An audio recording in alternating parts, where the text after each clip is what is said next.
마태복음 24장입니다. 24장 32절로 마지막 절까지 같이 함께 성경을 읽겠습니다. 함께 읽겠습니다. 무화과 나무의 비유를 배우라. 그 가지가 연하여지고 잎사귀를 내면 여름이 가까운 줄을 아나니 이와 같이 너희도 이 모든 일을 보거든 인자가 가까이 곧 문 앞에 이른 줄 알라. 내가 진실로 너희에게 말하노니 이 세대가 지나가기 전에 이 일이 다 일어나리라. 천지는 없어질지언정 내 말은 없어지지 아니하리라. 그러나 그날과 그때는 아무도 모르나니 하늘의 천사들도 아들도 모르고 오직 아버지만 아시느니라. 노아의 때와 같이 인자의 임함도 그러하리라. 홍수 전에 노아가 방주에 들어가던 날까지 사람들이 먹고 마시고 장가들고 시집가고 있으면서 홍수가 나서 그들을 다 멸하기까지 깨닫지 못하였으니 인자의 임함도 이와 같으리라. 그때 두 사람이 밭에 있음에 한 사람은 데려가고 한 사람은 버려둠을 당할 것이요 두 여자가 맷돌질을 하고 있음에 한 사람은 데려가고 한 사람은 버려둠을 당할 것이니라.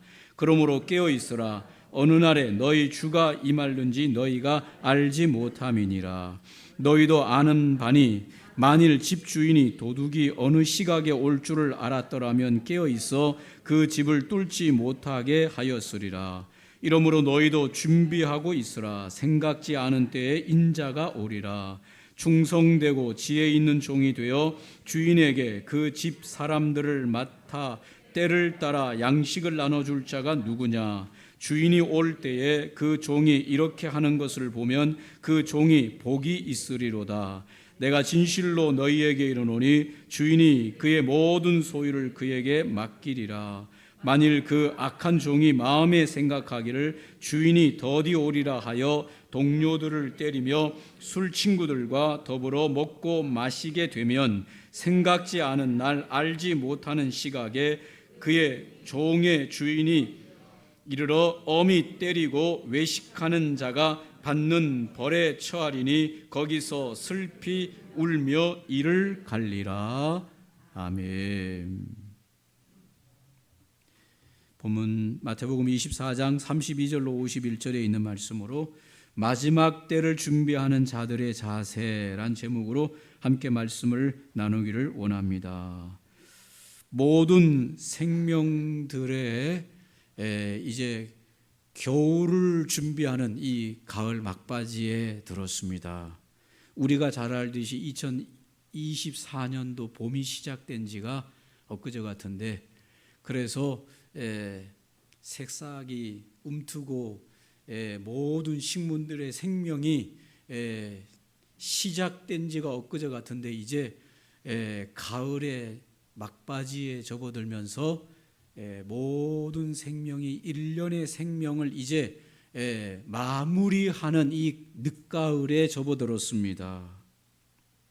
신기하게도 놀라운 것은 이 생명들이 1년 주기로 이제 새로운 잎사귀를 피웠다가 가을에 또 그 모든 잎사귀를 다 이제 떨어뜨리는 이 가을이 오는데 놀라운 것은 이런 일련의 이 사이클 속에서 그냥 끝나는 것이 아니라 이 모든 자연의 생명들은 마지막 그 일련의 삶을 마무리하면서 그들이 이 땅 가운데서 삶의 마지막에 내놓는 것이 있다는 것입니다. 그것이 무엇입니까? 열매입니다. 모든 생명들이 일련의 삶의 이 주기 사이클을 지나면서 그 생명을 다 하고 마무리되어질 때 그들이 그냥 끝나는 것이 아니라 열매를 맺으면서 끝내고 있다라고 하는 것을 우리에게 보여주고 있습니다. 당장 교회 마당에도 보면 이제 큰 두 그루의 감나무가 있는데 그 감나무의 잎사귀들이 다 떨어졌습니다. 남아있는 게 있습니다. 뭐가 남아있습니까? 열매가 거기에 마지막까지 남아있으면서 열매를 보여주고 있습니다. 참 깨닫게 하는 것이 많지요. 이것은 이들 생명만이 아니라 우리 인생도 마찬가지입니다. 우리 인생 한평생을 살아서 마치 봄이 있었던 것처럼, 여름이 있었던 것처럼, 이제 가을이 있었던 것처럼 하다가 인생 마지막 겨울을 맞이하게 되는 것처럼, 그렇게 한 인생의 사이클이 사라진다면 우리 인생도 마지막에 내놓아야 될 것이 있다라고 하는 것을 이 자연이 우리에게 매년 가르쳐 주는데, 무엇을 인생 마지막에 내놔야 되겠습니까? 열매를 내놔야 되는 것이죠. 누구 앞에 열매를 내놔야 되느냐? 하나님 앞에 내가 한평생 살았던 내 인생의 열매를 하나님 앞에 내놓아야 된다라고 하는 것을 가르쳐주는 이 계절인 것 같아요. 화려한 꽃이 열매가 아니지요. 화려한 꽃은 열매를 향하는 하나의 과정이었을 뿐이다라고 하는 걸 깨닫게 하는 것이죠. 아무리 화려한 꽃으로 피었었던 인생이라고 하더라도 그 인생이 그 아름다운 화려한 꽃으로 끝나는 것이 아니라 마지막에는 열매가 있어야 된다는 것이죠. 아무리 화려한 꽃을 피웠는데 마지막에 열매가 없다, 그러면 안타까운 인생이 되는 거겠지요. 저와 여러분이 한평생의 삶을 살아가는 동안에 꽃에 집중하는 것이 아니라 마지막 열매에 집중하는 인생으로 마지막 인생 속에서 하나님 앞에 드릴 열매가 있는지를 돌아보는 생애가 되면 좋겠다, 이런 생각을 해보는 것입니다. 오늘 이 마태복음 24장 32절로 마지막 절도 주님이 오실 때에 준비하라고 말씀하고 있습니다.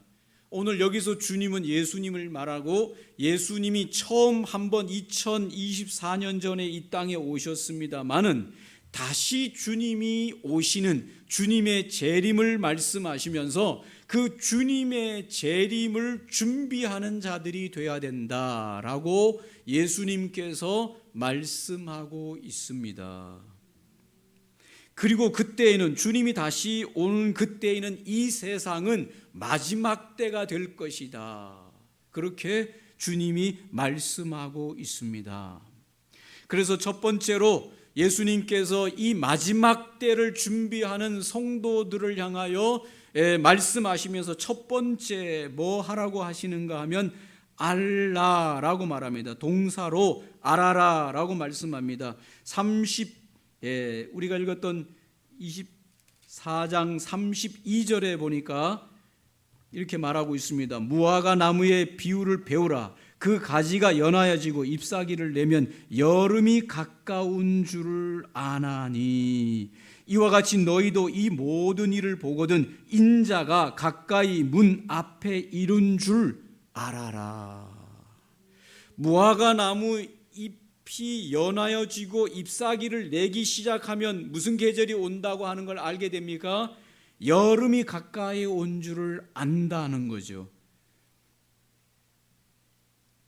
무화과 나무가, 우리 한국도 여름에 잎사귀를 내기 시작하는 것 같아요. 그런데 그걸 알듯이 너희에게도 이런 모든 현상들이 나타나게 될 때, 이런 현상들이라고 하는 것은 앞에 구절에 있었습니다. 이런 현상들이 일어나는 것을 보거든 예수님께서 다시 재림하셔서 이 세상에 오신다는 그때인 것을 너희들이 눈치를 채야 된다, 알아야 된다라고 주님이 말씀하십니다. 그러면서 말씀하시기를 34절에 이렇게 말합니다. 내가 진실로 너희에게 말하노니 이 세대가 지나가기 전에 이 일이 다 일어나리라. 이 세대라고 하는 것은 언제를 말할까요? 가깝게는 오늘 예루살렘이 로마로부터 완전히 멸망되는 그 세대를 말씀하시는 것이고, 멀게는 오늘 우리가 살고 있는 이 세대도 마지막 세대인 것을 기억하라, 그렇게 말씀합니다. 예수님께서 말씀하시는 이 세대는 그 세대마다 마지막인 것을 기억해야 되는 것이죠.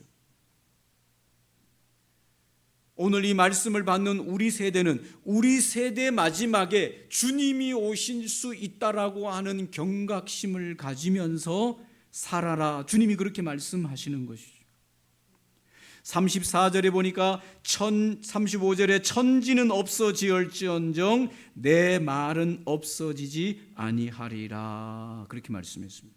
36절에 그 날과 그때는 아무도 모르나니 하늘의 천사들도 아들도 모르고 오직 아버지만 아시느니라. 그 날이 언제입니까? 예수님께서 다시 심판하시기 위해서 오시는 재림의 날을 말하는데 그 날은 공개된 적이 없다고 말합니다.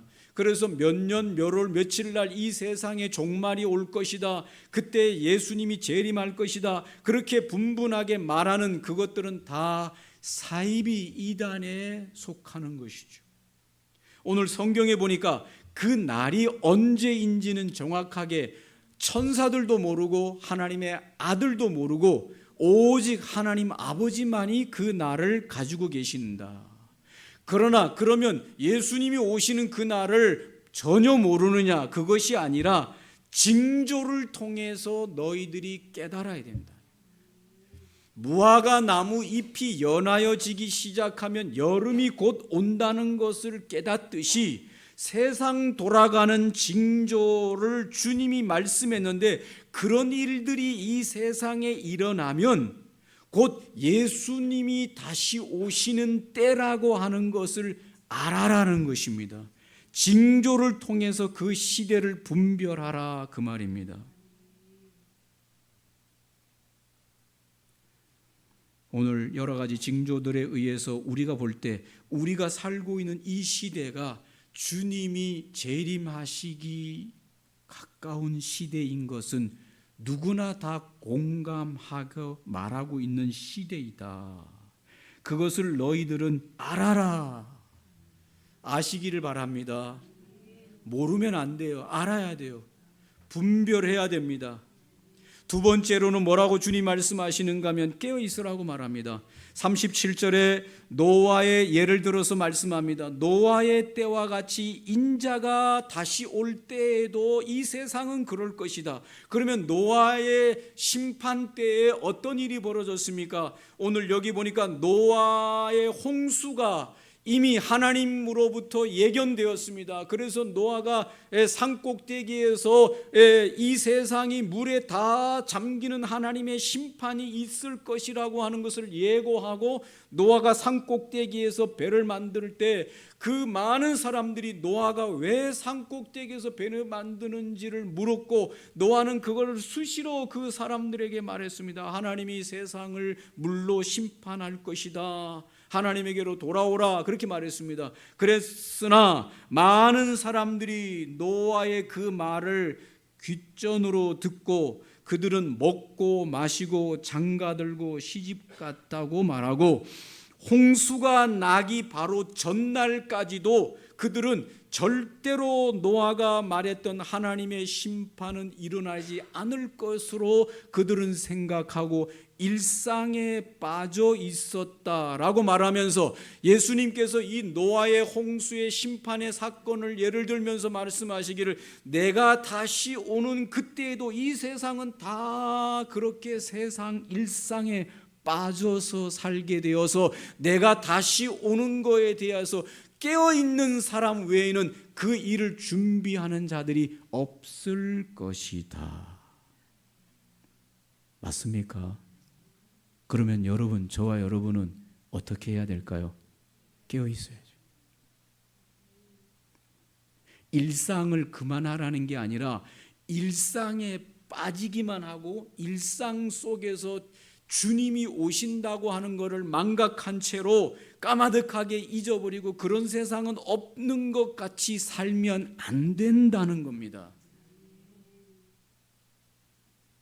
주님의 다시 오시는 이 재림에 대해서 세상의 종말에 대해서 사람들은 까마득하게 잊어버리고 생각지도 않고 염두에 두지도 않고 그렇게 살아갈 그때에 주님이 다시 오실 것이다. 깨어 있는다는 것은 일상의 분주함 가운데에서도 저와 여러분을 두고 하는 말입니다. 일상이 얼마나 분주합니까? 하루가 24시간이 모자랄 만큼 분주하고 바쁘지요. 그런 일상의 분주함 가운데에서도 이 땅에 마지막이 있고 그것이 곧 다가온다고 하는 것을 인식하면서 시대를 바라보면서 분별하는 지혜를 가지면서 살아야 된다. 할렐루야. 난리와 난리, 전쟁과 전쟁, 이단들이 흉행하고 이게 앞에 예수님께서 다시 오실 그때에 일어날 징조들을 보여줬는데 지금 우리가 살고 있는 이 2024년도가 다 그 징조들이 다 드러나고 있는 이 시대이다 이 말입니다. 그럼 어떻게 해야 됩니까? 우리가 일상을 포기하고 저 깊은 산에 들어가서 흰 옷 입고 주님이 다시 오신다는데 그렇게 할까요? 그건 아닙니다. 일상을 살아야 됩니다. 일상을 살되 깨어 있으면서 일상을 살아야 됩니다.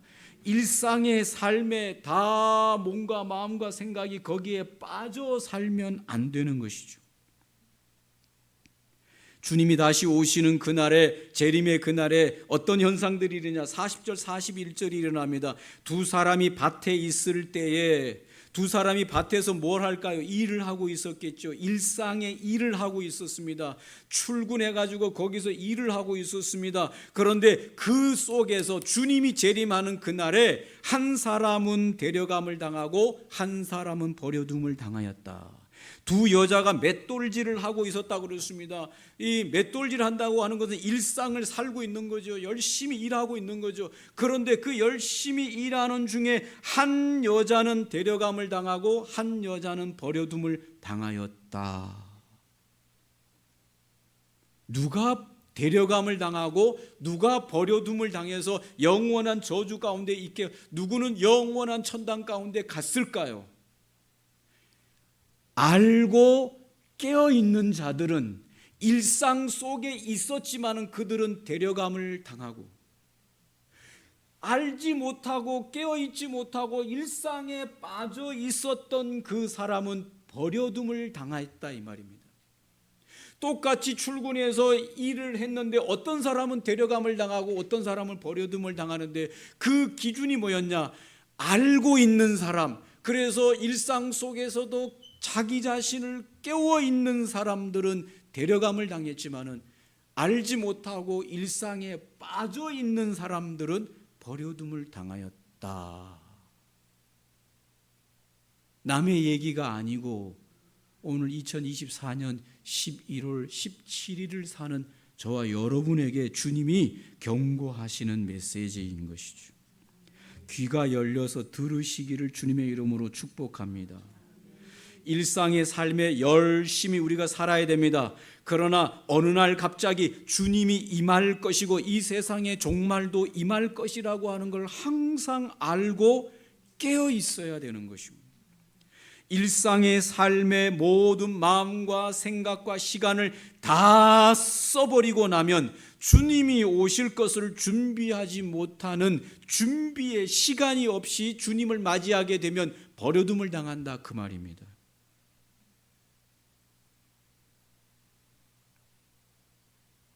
오늘 여기 예수님께서 말씀하시는 거 보면 이 구원을 받는 것은 집단적이지 않아요. 두 사람이 밭에서 일했는데 집단적일 것 같으면 그 사람들은 다 천당 가고 다 지옥 가고 해야 되잖아요. 두 사람이 맷돌을 갈고 있으면 집단적으로 구원을 받고 집단적으로 저주를 받는다면 다 가거나 다 안 가거나 그렇게 해야 되는데 여기 보니까 구원은 개인적이에요. 두 사람이 밭에서 같은 일을 하는데 한 사람은 데려가고 한 사람은 버려두고, 맷돌질을 둘이 하는데 한 사람은 데려가고 한 사람은 버려두고, 이것은 구원은 집단적인 게 아니라는 겁니다. 예수님이 재림하고 오실 때 한 가문은 다 천당 가고 한 가문은 다 지옥 가고, 강원도 사람들은 다 천당 가고 또 다른 지역 사람 다 지옥 가고, 이런 집단적인 게 아니라 구원은 지극히 개인적이고, 그 개인적이라고 하는 것은 주님의 재림을 깨닫고 다시 오실 것을 깨닫고 이 세상에 종말이 있다고 하는 말씀을 붙들고 깨어있고 준비하는 사람은 구원을 받고 데려감을 당하지만 그렇지 못한 사람은 버려둠을 당한다는 것입니다. 마지막으로 준비하라고 오늘 말씀을 하면서 무슨 말씀을 하는가 하면 도둑이 오는 이야기를 예수님이 말씀합니다. 여러분, 도둑이 언제 올까요? 여러분의 집에 도둑이 언제 올까요? 며칠 몇 시에 도둑이 올까요? 그거를 안다면은 도둑을 잡을 수 있어요? 못 잡아요? 잡지요. 그 시간에 밤 12시 30분에 온다 그러면 그 시간에 자겠어요? 깨어있겠어요? 깨어있겠죠. 도둑을 잡을 수 있는 트랩을 다 준비해 놓고 도둑이 딱 들어오면 딱 해가지고 잡겠죠. 그러나 중요한 것은 도둑은 언제 올지 안다 모른다? 모른다는 거죠. 참 신비한 일이죠. 주님이 다시 오시는 그 타이밍도 우리가 모른다. 그러니까 어떻게 해야 되는가 하면 평소에 어떻게 해야 됩니까? 준비해야 된다는 거예요. 평소에. 평상시에 시건장치, 집 시건장치도 잘하고 다 뭐가 이게 뭐가 잘못됐는지 아니면 제대로 됐는지 이런 것들도 주의를 잘 살펴서 도둑이 오는 것을 미리 방지하는 것, 미리 준비하는 사람이 도둑으로부터 그 집을 지키고 자기 재산을 지키고 수 있는 것처럼 주님이 언제 오실지 우리가 모르기 때문에 우리는 알고 깨어 있으면서 뭘 해야 되는가 하면 주님이 다시 오실 것을 맞이할 준비를 언제 해야 될까요? 언제 해야 될까요? 매일 오늘을 살면서 준비해야 된다는 것입니다. 여러분, 오늘 이 말씀을 전하면서 열매에 대한 이야기를 했습니다. 여러분에게 물어보겠습니다. 감나무가 이제 잎이 다 떨어지고 나니까 감이 다 나무에 주렁주렁 걸려 있습니다. 열매로 이제 마무리를 했습니다. 그러면 이 감나무는 이 열매를 언제 준비했을까요? 며칠 날 준비를 했을까요? 11월 10일 날 준비했을까요? 12일 날 준비를 했을까요? 언제 준비했을까요? 감나무가 감 열매를 언제 준비했을까요? 매일매일 준비한 거죠. 그 열매를 향해서 하루하루 사는 것은 그 열매를 위해서 준비하는 삶이었습니다. 깨어있는 삶이었습니다. 열매를 맺어야 되는 것이 감나무의 일련의 생애라고 하는 걸 감나무는 알았습니다. 그래서 이 잎이 나오는 것도 꽃을 피우는 것도 영양분을 받아들이는 것도 모든 시간을 버티는 것도 이 열매를 향해서 매일매일 조금씩 준비해서 결국에 이런 풍성한 열매를 맺고 1년의 모든 생애가 끝나는 것처럼 주님이 말씀하시기를 너희도 안다면, 주님이 다시 오시고 이 세상에 종말이 있다고 하는 걸 내 말을 듣고 안다면, 깨어 있다면 너는 매일매일의 삶 속에서 주님을 맞을 뭘 하면서 살아야 된다? 준비를 하면서 살아야 한다. 저와 여러분의 매일매일의 삶이 주님을 맞을 때 드릴 열매가 있는 삶으로 준비돼야 되는 줄로 믿습니다. 오늘 여기 이 비유로 보면 성경에 열 처녀 비유가 납니다. 열 처녀가 신랑을 맞이하기 위한 들러리로서 이스라엘에서 결혼에 대한 예화가 나오는데, 이스라엘은 결혼을 대낮에 합니까? 저녁부터 시작합니까?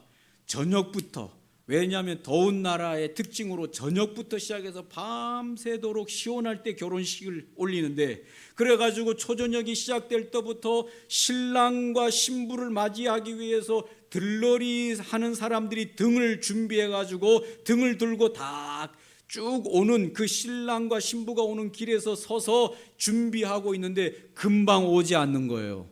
금방 오지 않는데 이 등을 켜가지고 다 기다리는데 기다려도 안 와요. 기다려도 안 와요. 기다려도 안 와요. 그러다가 이제 어느 순간에 신랑과 신부가 도착했습니다. 등을 켜세요 했는데, 등을 다 들고 보니까 5 사람들은 등이 불이 계속 켜져 있는데 5 처녀의 등이 불이 꺼진 거예요. 왜 꺼졌겠습니까? 기름이 모자란 거예요. 기름이. 그러니까 이 기름이 모자란 5 처녀가 신랑 신부를 맞이하기 위해서 등을 켜야 되는데 켜려고 해도 기름이 없어요. 그래서 기름을 준비하고 있었던 5 처녀에게 기름을 좀 빌려달라고 말할 때 빌려줄 수 있는 상황이 아니에요. 그래서 너희들은 기름 파는 곳에 가서 기름을 사다가 다시 불을 밝혀라고 말합니다. 그러나 이 기름이 떨어진 5 처녀가 가서 등을 밝힐 수 있는 기름을 사러 갔지만 그들은 기름을 살 수가 없었습니다. 그래서 그들은 버려둠을 당하고 바깥 어두운 곳으로 내쫓김을 당했습니다. 오늘 이 지혜로운 5 처녀와 어리석은 5 처녀의 이야기를 하면서 기름을 준비하는데 이 기름이 하루아침에 가서 살 수 있는 기름이다 아니다? 아니다는 것입니다. 기름, 신랑을 맞이하기 위해서 등을 켜는 이 기름은 하루아침에 가서 뭔가를 하나님을 만나기 위한 기름을 준비할 수 있는 게 아니다라고 하는 걸 보여주면서, 그러면 이 기름은 언제 준비하느냐? 매일매일의 삶 속에서 다시 오실 그 주님을 맞이할 준비로서의 그 준비하는 삶이 기름이다. 믿음의 기름을 준비하는 것이죠. 믿음의 삶을 통해서 기름이 준비된다는 것입니다. 할렐루야. 어떻게 준비해야 합니까? 매일매일의 삶을 통해서 우리의 삶과 목적과 삶의 이유가 다시 오실 주님 앞에서 우리의 삶을 드릴 때 주님이 너는 일생 동안 참 귀하게 잘 살았구나 라고 하는 그 열매를 드릴 기름을 준비하는 삶이 깨어 준비하는 삶이다.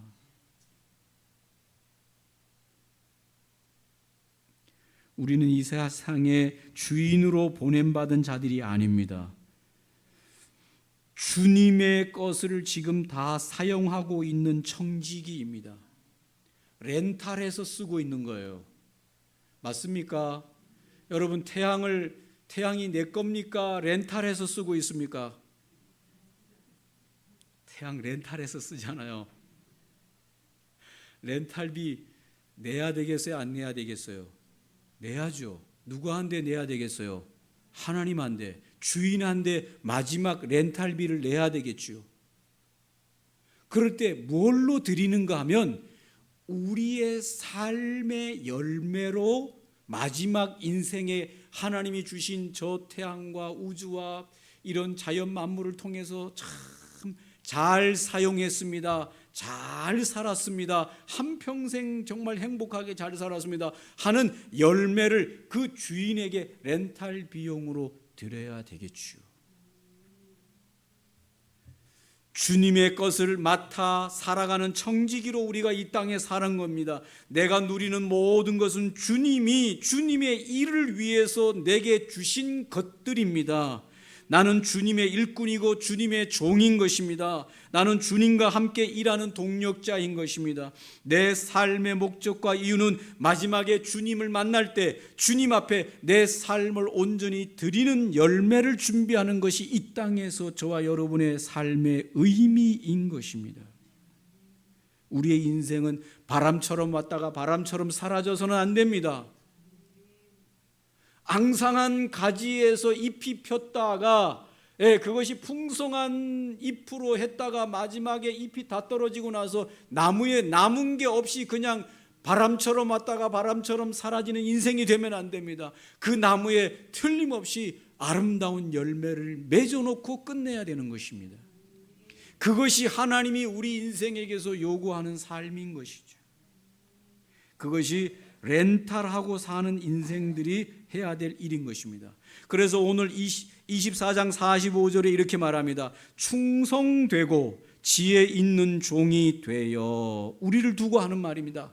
너희들은 정말 하나님에게 충성되고 지혜 있는 종이 되어 주인에게 그 집 사람들을 맡아 때를 따라 양식을 나누어 주는 그와 같은 열매가 있는 자들이 되기를 원한다.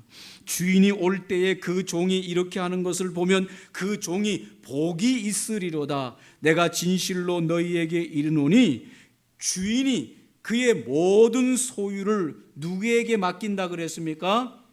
그런 충성되고 지혜로운 자들에게 맡겨준다. 어디에서 맡겨줄까요? 이 땅이 아니라 이제는 저 영원한 천국에서 하나님께서 하나님을 위하여 지혜롭고 충성되게 살았던 열매를 드릴 수 있는 자들을 통해서 저 영원한 천국을 맡겨주신다. 반대로 어떤 사람들이 있습니까? 생각지 않은 날, 50절에 생각지 않은 날, 알지 못하는 시각에 그 종의 주인이 이르러 엄히 때리고 외식하는 자가 받는 벌에 처하리니 거기서 슬피 울며 이를 갈리라. 이들은 누굽니까? 참으로 이들은 불충성한 자들이고 어리석은 종들입니다. 그들의 마음속에 무슨 생각이 있습니까? 주인이 더디 올 것이다 라고 생각하면서 동료들을 때리며 술 친구들과 더불어 먹고 마시게 될 뿐이지 주인을 맞이할 준비를 하지 않은 자들을 오늘 주님 마지막 때 그들에게 심판하시겠다고 말씀합니다. 오늘 말씀을 결론을 내리면서 시대를 분별하는 지혜를 가지라고 예수님이 말씀하십니다. 이 시대가 마지막 때이고 지금이 주님이 문 밖에서 문고리를 잡고 계시는 때이다. 주님이 저기 예배당 문 밖에서 지금 문고리를 잡고 있으면 어떻게 될까요? 문을 여는 순간 주님이 오시는 거죠. 이때가, 지금 우리가 살고 있는 이때가 바로 그때이다.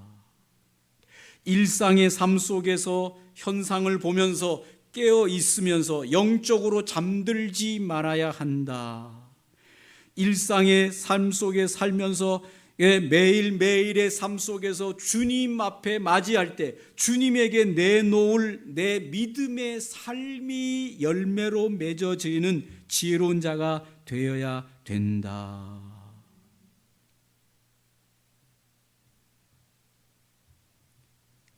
할렐루야. 벼이삭을 보시면 여러분, 벼이삭의 논의 벼이삭이 벼가 이제 해가지고 벼를 벨려고 할 때 보면 쌀 한 가마니, 두 가마니, 세 가마니가 나옵니다. 근데 그 벼이삭을 살펴보면 놀라운 것이 쌀 한 가마니가 큰 가마니로 나왔는데 그것이 원래부터 그렇게 큰 게 아니에요. 얼마만 합니까? 쌀톨이 아주 작은 게 하나하나이 거기에 이 벼에 붙어 있습니다. 그것이 나중에는 한 가마니, 두 가마니, 세 가마니, 네 가마니, 열 가마니가 되는 거예요. 그 벼는 하나를 매일매일 조금씩 열매로 만들어 놓았습니다. 결국 그것을 다 거두었을 때 큰 가마니로 한 가마니, 두 가마니가 된 겁니다. 주님은 오늘 우리에게 그걸 말씀합니다.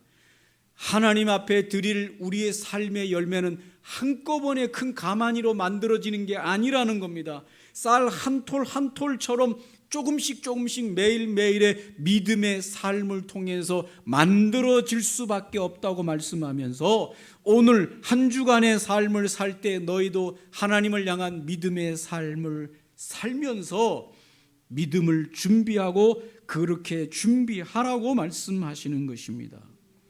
할렐루야. 저와 여러분이 이 시대를 보면서 깨닫고 알고 준비하면서 언젠가 이 땅에 주님이 오실 것을 준비하고 이 땅이 심판에 받을 일들을 기억하면서 우리가 하나님 앞에 드릴 열매를 준비하는 지혜로운 자들, 충성된 자들이 되기를 주님의 이름으로 축복합니다. 오늘 말씀을 기억하시면서 함께 기도하겠습니다. 주님, 내가 일상을 부지런히 열심히 최선을 다해 살지만 그 일상에만 빠져서 세상을 분별하지 못하고 다시 오실 주님을 분별하지 못하고 주님을 맞이할 기름을 준비하지 못하고 믿음으로 살지 못하는 어리석음에 빠지지 아니하도록 충성되고 지혜로운 자로 살게 하여 주시옵소서. 매일매일 조금씩 기름을 준비하는 자가 되게 하시고 삶을 통하여 하나님 앞에 드릴 열매를 준비하는 자가 되게 하소서. 함께 기도하겠습니다.